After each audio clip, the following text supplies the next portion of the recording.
Hello दोस्तों, स्वागत है।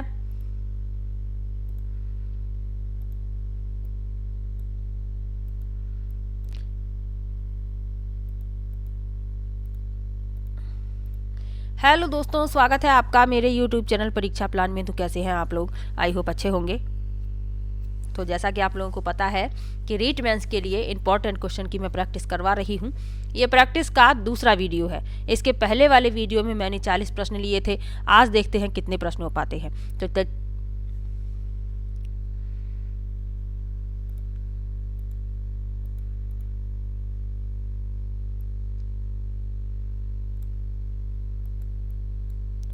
हेलो दोस्तों, स्वागत है आपका मेरे यूट्यूब चैनल परीक्षा प्लान में। तो कैसे हैं आप लोग? आई होप अच्छे होंगे।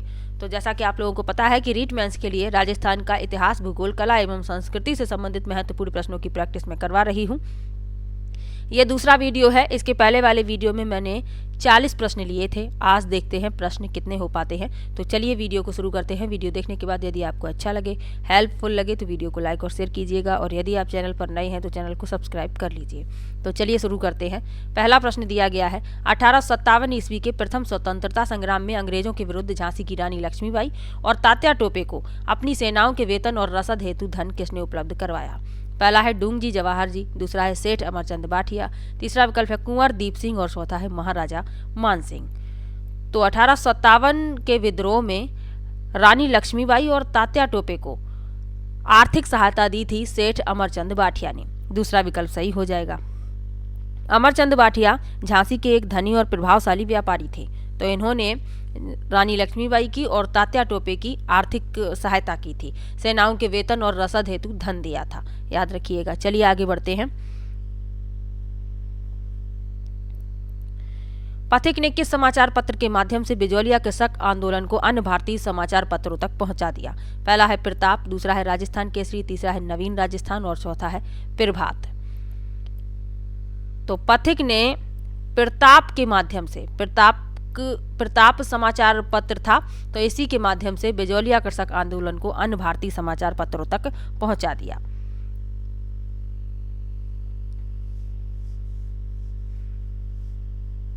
और प्रताप जो था ये एक हिंदी समाचार पत्र था, ये याद रखिएगा, जो ब्रिटिश औपनिवेशिक काल के दौरान राष्ट्रवादी आंदोलनों और सामाजिक सुधारों को बढ़ावा देने में अपनी भूमिका के लिए जाना जाता था। चलिए आगे बढ़ते हैं। निम्न में से किस संस्था ने अछूतों की शिक्षा के लिए चुरू में कबीर पाठशाला स्थापित की? पहला है सर्व हितकारी सभा, दूसरा है बीकानेर प्रजा मंडल, तीसरा है बीकानेर राज्य प्रजा परिषद और चौथा है लोक परिषद। तो किस संस्था ने अछूतों की शिक्षा के लिए चुरू में कबीर पाठशाला स्थापित की? तो वह है सर्व हितकारी सभा।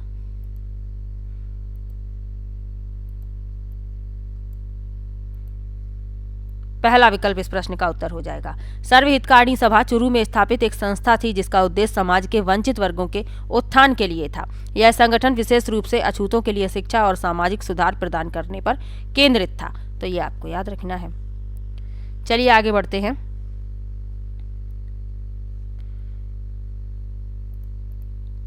भीलों में धर्म सुधार के लिए भगत पंथ की स्थापना किसने की? पहला है मोतीलाल तेजावत, दूसरा है गोविंद गुरु, तीसरा विकल्प है विजय सिंह पथिक और चौथा है सीताराम दास। तो भीलों में धर्म सुधार के लिए भगत पंथ की स्थापना की गोविंद गुरु ने। दूसरा विकल्प सही हो जाएगा। गोविंद गुरु एक सामाजिक और धार्मिक सुधारक थे जिन्होंने राजस्थान और गुजरात में भील समुदाय के बीच काम किया। उन्होंने भीलों में धार्मिक और सामाजिक सुधार लाने के लिए भगत पंथ आंदोलन की शुरुआत की। गोविंद गुरु का उद्देश्य भगत पंथ आंदोलन के माध्यम से सामाजिक बुराइयों को मिटाना और भील समुदाय के जीवन स्तर में सुधार करना था। दूसरा विकल्प सही हो जाएगा। चलिए आगे बढ़ते हैं। भारत सरकार ने 5 जनवरी 1949 को सिरोही का प्रशासन सरकार को सौंप दिया। पहला विकल्प है मध्य प्रदेश, दूसरा है बम्बई, तीसरा है, यहाँ पर फिल करना था, सिरोही का प्रशासन के बाद यहाँ पर रिक्त स्थान है, तो किसको सौंपा था ये पूछा गया है।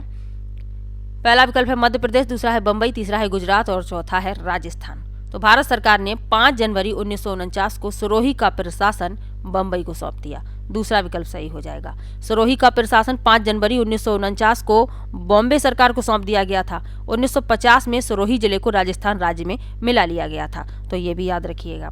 चलिए आगे बढ़ते हैं। रिखिया, ब्यावले और नेजा निम्न में से किस लोक देवता से संबंधित है? पहला है पाबू जी, दूसरा है तेजा जी, तीसरा है मल्लीनाथ जी और चौथा है रामदेव जी। तो रिखिया, ब्यावले और नेजा किस लोक देवता से संबंधित है? रामदेव जी से। चौथा विकल्प सही हो जाएगा। रामदेव जी, जिन्हें बाबा रामदेव के रूप में भी जाना जाता है, राजस्थान के लोक देवता हैं। उन्हें भगवान कृष्ण का अवतार माना जाता है, तो ये आप याद रखिएगा। पाबू जी ये भी राजस्थान के लोक देवता है और इन्हें योद्धा और ऊंटों के रक्षक के रूप में जाना जाता है। तेजा जी ये भी लोक देवता हैं और अपनी बहादुरी और बलिदान के लिए इन्हें लोग जानते हैं और इनकी पूजा की जाती है मालवा और मारवाड़ क्षेत्रों में। और मल्लीनाथ जी ये भी पूजनीय लोक देवता हैं और ये पशुओं के रक्षक के रूप में जाने जाते हैं, तो ये भी याद रखिए। चलिए आगे बढ़ते हैं। निम्नलिखित में से कौन सा सुमेलित नहीं है? एक तरफ संप्रदाय लिखा हुआ है, एक तरफ संत लिखे हुए हैं। लिखा है निरंजनी हरदास जी, गूदड़ नवलदास, अलखिया लालगिरी और निष्कलंक माव जी।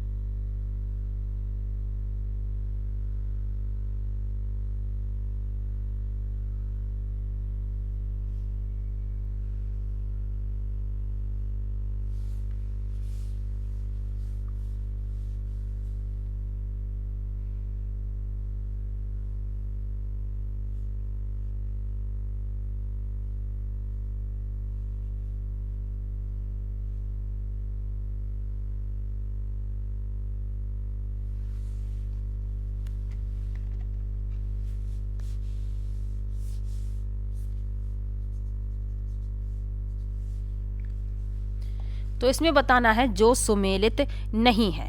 तो इसमें जो विकल्प आपका सुमेलित नहीं है वह है दूसरा, गूदड़ नवलदास जी। तो ये गलत है क्योंकि गूदड़ जो है इसके जो प्रवर्तक हैं वह हैं संतदास जी, तो ये आपको याद रखना है। और इसमें लिखा है नवलदास जी, बाकी तीनों सही लिखे हुए हैं। अब नवलदास जी का संबंध किस संप्रदाय से है ये भी तो आपको पता होना चाहिए। तो नवलदास जी का संबंध है नवल संप्रदाय से, तो ये इतना याद रखिए। दूसरा विकल्प इस प्रश्न का उत्तर हो जाएगा। चलिए आगे बढ़ते हैं। झाला हवेली किस किले यानी महल में अवस्थित है? पहला है कोटा, दूसरा है बूंदी, तीसरा है झालावाड़ और चौथा है बीकानेर। तो झाला हवेली जो है ये कोटा के किले में स्थित है। अब झाला देखकर आप लोग झालावाड़ टिक मत कर दीजिएगा, कंफ्यूज मत होइएगा। झाला हवेली जो है ये कोटा के किले में स्थित है और झाला हवेली शहर की सांस्कृतिक विरासत का हिस्सा है, ये भी याद रखिएगा। चलिए आगे बढ़ते हैं। पहला विकल्प उत्तर है। अगला प्रश्न है चित्रकार मोहम्मद शाह जिन्होंने भगवान कृष्ण का चित्रांकन अपने चित्रों में किया संबंधित थे? पहला है बीकानेर राज्य, दूसरा है किशनगढ़ राज्य, तीसरा है जयपुर राज्य और चौथा है जोधपुर राज्य। तो चित्रकार मोहम्मद शाह जिन्होंने भगवान कृष्ण का चित्रांकन अपने चित्रों में किया था ये संबंधित थे जयपुर राज्य से। तीसरा विकल्प सही हो जाएगा। मोहम्मद शाह एक प्रसिद्ध चित्रकार थे जिन्होंने भगवान कृष्ण को दर्शाते हुए सुंदर चित्र बनाए। वे जयपुर राज्य के थे जो भारत के राजस्थान में अपने समृद्ध इतिहास और सांस्कृतिक विरासत के लिए जाना जाता है। जयपुर को पिंक सिटी कहा जाता है, गुलाबी नगरी, याद रखिए। चलिए आगे बढ़ते हैं, अगले प्रश्न पर चलते हैं। घोड़ला का त्योहार किसकी स्मृति में मनाया जाता है? पहला है उल्लूग खां, दूसरा है मल्लू खां, तीसरा है घोड़ले खां और चौथा है राव सातल। तो घोड़ला का त्योहार किसकी स्मृति में मनाया जाता है? राव सातल की। चौथा विकल्प सही हो जाएगा। राव सातल मारवाड़ क्षेत्र के इतिहास में एक महत्वपूर्ण व्यक्ति थे जो स्थानीय समुदाय में अपने योगदान के लिए जाने जाते हैं, तो ये आपको याद रखना है। चलिए आगे बढ़ते हैं। निम्न में से कौन से त्योहार भाद्रपद माह में नहीं मनाए जाते? पहला है गोगा नवमी, दूसरा है आंवला नवमी, तीसरा है अनंत चतुर्दशी और चौथा है शरद पूर्णिमा। तो जो भाद्रपद माह में नहीं मनाए जाते वह हमें बताने हैं। तो गोगा नवमी तो भाद्रपद महीने में मनाई जाती है। सावन के बाद जो भाद्रपद महीना आता है उसमें गोगा नवमी मनाई जाती है। और अनंत चतुर्दशी ये भी भाद्रपद महीने में मनाई जाती है। लेकिन आंवला नवमी और शरद पूर्णिमा ये नहीं मनाए जाते भाद्रपद महीने में, तो ये कब मनाए जाते हैं? तो आंवला नवमी जो है ये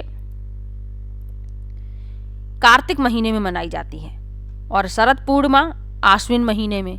तो इसमें सी और डी भाद्रपद महीने में नहीं मनाए जाते हैं। तो यही हो जाएंगे इस प्रश्न के उत्तर, तीसरा विकल्प। चलिए आगे बढ़ते हैं। निम्न में से राजस्थान के किस लोक नृत्य में डंडों से नृत्य करते हुए विभिन्न प्रकार के चरित्रों के स्वांग करते हैं? पहला है गैर, दूसरा है गींदड़, तीसरा है चंग और चौथा है डांडिया। तो गींदड़ राजस्थान का एक पारंपरिक लोक नृत्य है और यह नृत्य मुख्य रूप से पुरुषों द्वारा किया जाता है जो विभिन्न पात्रों की भूमिका निभाते हैं। तो दूसरा विकल्प हो जाएगा इस प्रश्न का उत्तर गींदड़। चलिए आगे बढ़ते हैं। तुलसी नामक आभूषण महिलाओं द्वारा पहना जाता है। पहला है कान, दूसरा गला, तीसरा है हाथ और चौथा है पैर। तो तुलसी नामक आभूषण गले में धारण किया जाता है। दूसरा विकल्प उत्तर हो जाएगा। एक प्रश्न आपको आभूषणों से संबंधित जरूर मिलेगा, तो ये आप याद रखिएगा। चलिए आगे बढ़ते हैं। कल के वीडियो में मैंने डिटेल में सभी प्रश्नों के उत्तर दिए थे और डिटेल में लिखकर भी लाई थी।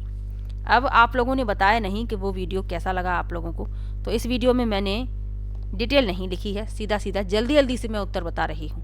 समय कम है आप लोगों के पास और आपको सभी महत्वपूर्ण प्रश्न पढ़ने भी हैं, तो ज़्यादा समय बर्बाद नहीं करना चाहिए आपका। अगला प्रश्न है, वस्त्र रंगने की मलयगिरी पद्धति में किस रंग की प्रधानता होती है? पहला है काला, दूसरा है भूरा, तीसरा है नीला और चौथा है पीला।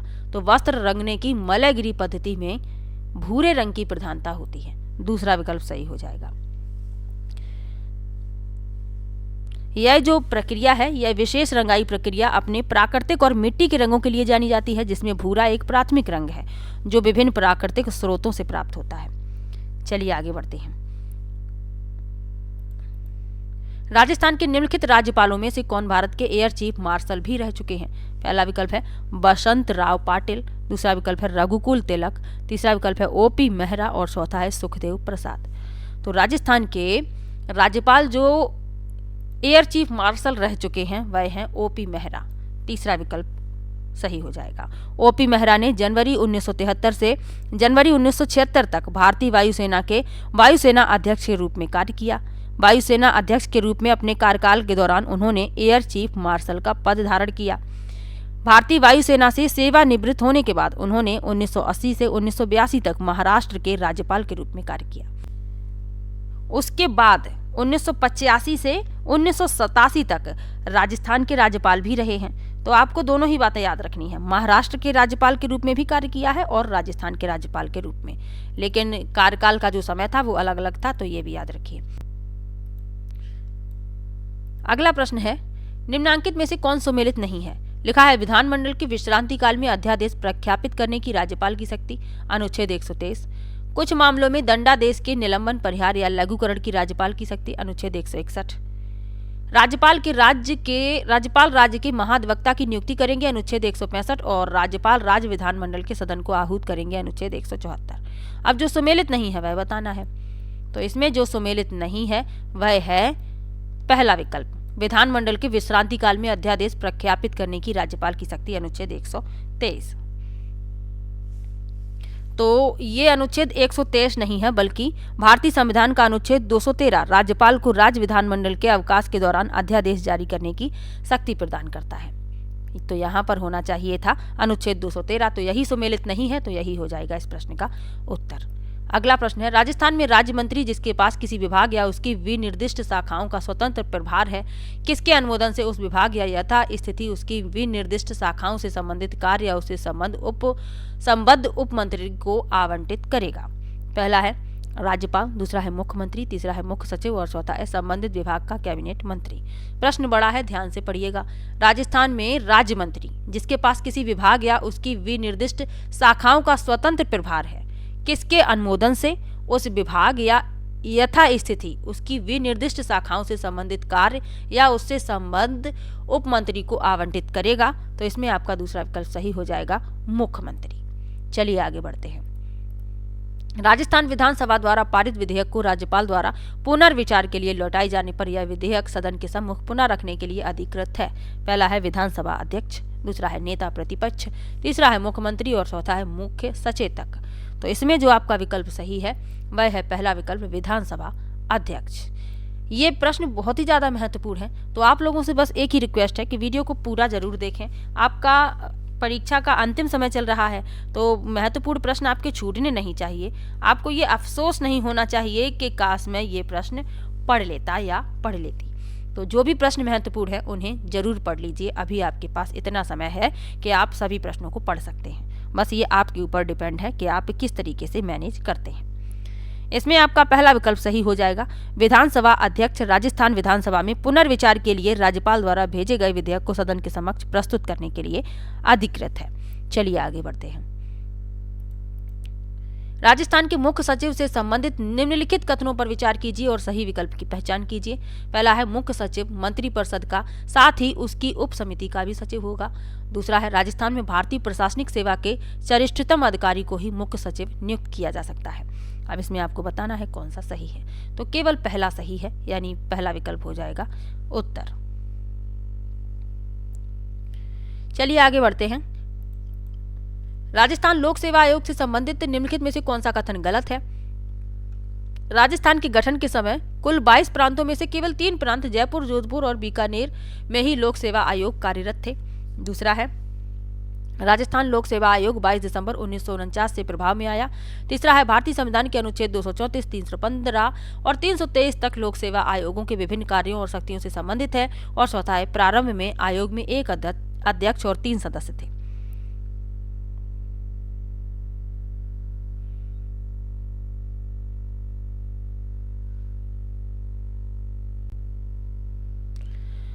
तो तीनों तो सही लिखे हुए हैं, पहला, दूसरा, तीसरा, लेकिन चौथा गलत है। प्रारंभ में आयोग में 1 अध्यक्ष और 3 सदस्य थे। 1 से अधिक अध्यक्ष और सदस्य भी अधिक थे, तो ये आपको याद रखना है। चलिए आगे बढ़ते हैं।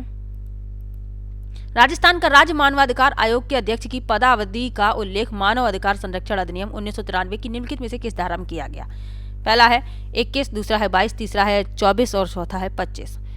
तो इसमें जो आपका विकल्प सही है, मानव अधिकार संरक्षण अधिनियम 1993 की धारा 24 में राज्य मानव अधिकार आयोग के अध्यक्ष और सदस्यों के कार्यकाल का उल्लेख है। तो मानव अधिकार संरक्षण अधिनियम 1993 की धारा 24 में राज्य मानव अधिकार आयोग के अध्यक्ष और सदस्यों के कार्यकाल का उल्लेख है। तीसरा विकल्प सही हो जाएगा। चलिए आगे बढ़ते हैं। निम्नलिखित में से किस वर्ष राजस्थान पंचायत अधिनियम अधिनियमित हुआ तथा पूरे राज्य में ग्राम पंचायतों की स्थापना हुई। पहला है 1953, दूसरा है 1954, तीसरा है 1952 और चौथा है 1973। तो राजस्थान पंचायत अधिनियम 1953 में लागू हुआ, तो पहला विकल्प सही हो गया। इस अधिनियम से राजस्थान राज्य में ग्राम पंचायतों की स्थापना की गई। चलिए आगे बढ़ते हैं।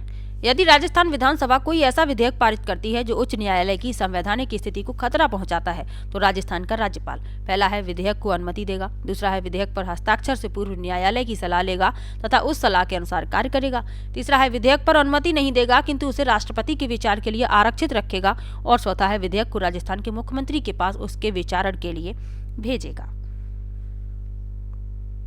तो इसमें बताना है कि यदि राजस्थान विधानसभा कोई ऐसा विधेयक पारित करती है जो उच्च न्यायालय की संवैधानिक स्थिति को खतरा पहुंचाता है, तो राजस्थान का राज्यपाल क्या करेगा, ये पूछा गया है। तो विधेयक पर अनुमति नहीं देगा किंतु उसे राष्ट्रपति के विचार के लिए आरक्षित रखेगा। तीसरा विकल्प सही हो जाएगा। चलिए आगे बढ़ते हैं। राजस्थान विधानसभा के संबंध में कौन सा विकल्प सही नहीं है। पहला है यह एक सदनीय व्यवस्थापिका है, दूसरा है 32 सीटें अनुसूचित जाति वर्ग के लिए आरक्षित हैं और 23 सीटें अनुसूचित जनजाति वर्ग के लिए आरक्षित हैं, तीसरा है 1952 में पहली बार इसका गठन हुआ, और चौथा है राजस्थान विधानसभा में कुल 200 सदस्य हैं। तो जो सही नहीं है वह बताना है। तो इसमें जो दूसरा विकल्प लिखा हुआ है ये गलत है। 32 सीटें नहीं हैं बल्कि 34 सीटें अनुसूचित जातियों के लिए और अनुसूचित जनजातियों के लिए 25 सीटें हैं, आरक्षित हैं। तो दूसरा इसमें गलत लिखा हुआ है, यही हो जाएगा इस प्रश्न का उत्तर। अगला प्रश्न दिया गया है, भारत की कौन सी नदी प्रायद्वीपीय पठार को तेलंगाना पठार तथा रायलसीमा पठार से विभक्त करती है, पठार में विभक्त करती है। पहला है महानदी, दूसरा है गोदावरी नदी, तीसरा है कृष्णा नदी और चौथा है कावेरी नदी। तो कृष्णा नदी भारत की प्रमुख नदियों में से एक है। तीसरा विकल्प उत्तर हो गया, जिसका उद्गम महाराष्ट्र के महाबलेश्वर के पास पश्चिमी घाट से हुआ है। यह महाराष्ट्र, कर्नाटक, तेलंगाना और आंध्र प्रदेश राज्यों से होकर बहती है। तो ये आपको याद रखना है। यह प्रायद्वीपीय पठार को 2 क्षेत्रों में विभाजित करती है, उत्तर में तेलंगाना पठार और दक्षिण में रायलसीमा पठार। चलिए आगे बढ़ते हैं। शिवालिक पादी क्षेत्र के सहारे वह भाग जहां अधिकांशतः नदियां अत्यधिक सरंग्रता के कारण विलुप्त हो जाती हैं कहलाता है। पहला है भाबर, दूसरा है तराई, तीसरा है धांध और चौथा है धोरो।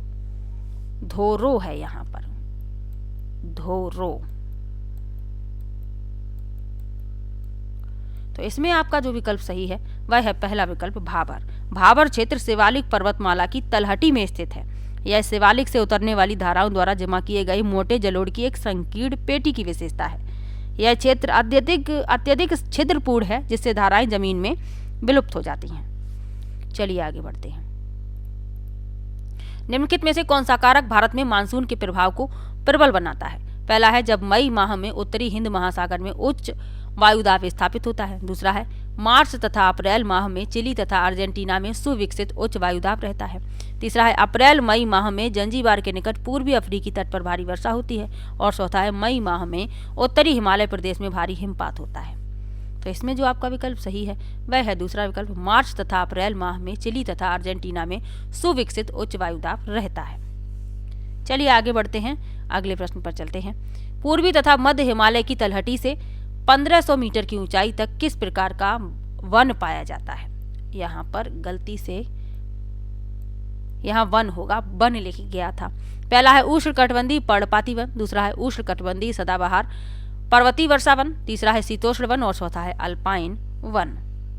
तो यहाँ पर पाए जाते हैं उष्णकटिबंधीय सदाबहार पर्वतीय वर्षा वन। ये वन जो है समुद्र तल से 1500 मीटर की ऊंचाई तक पनपते हैं। चलिए आगे बढ़ते हैं। सुबनसिरी जल विद्युत परियोजना किस राज्य में स्थित है? पहला है मणिपुर, दूसरा है मेघालय, तीसरा है अरुणाचल प्रदेश और चौथा है तमिलनाडु। तो सुबनसिरी जल विद्युत परियोजना भारत के अरुणाचल प्रदेश में स्थित है। यह परियोजना ब्रह्मपुत्र नदी की एक सहायक नदी सुबनसिरी नदी पर स्थित है। तो इसमें आपका तीसरा विकल्प सही हो जाएगा, अरुणाचल प्रदेश। तो आज 30 ही प्रश्न रहने देते हैं। कल की वीडियो में मैंने 40 प्रश्न लिए थे, आज मैं 30 प्रश्न करवाए हैं। आज मैंने 30 प्रश्न करवाए हैं। तो आप लोगों को वीडियो कैसा लगा ये कमेंट बॉक्स में जरूर बताइएगा, और 30 में से आपके कितने प्रश्न सही हुए ये भी कमेंट में बताइएगा। और किसी भी प्रश्न में आपको डाउट हो तो आप कमेंट बॉक्स में जरूर लिखिएगा, मैं सभी का कमेंट पढ़ती हूँ, सभी को रिप्लाई भी देती हूँ। चलिए मिलते हैं नेक्स्ट वीडियो में, तब तक के लिए बाय बाय।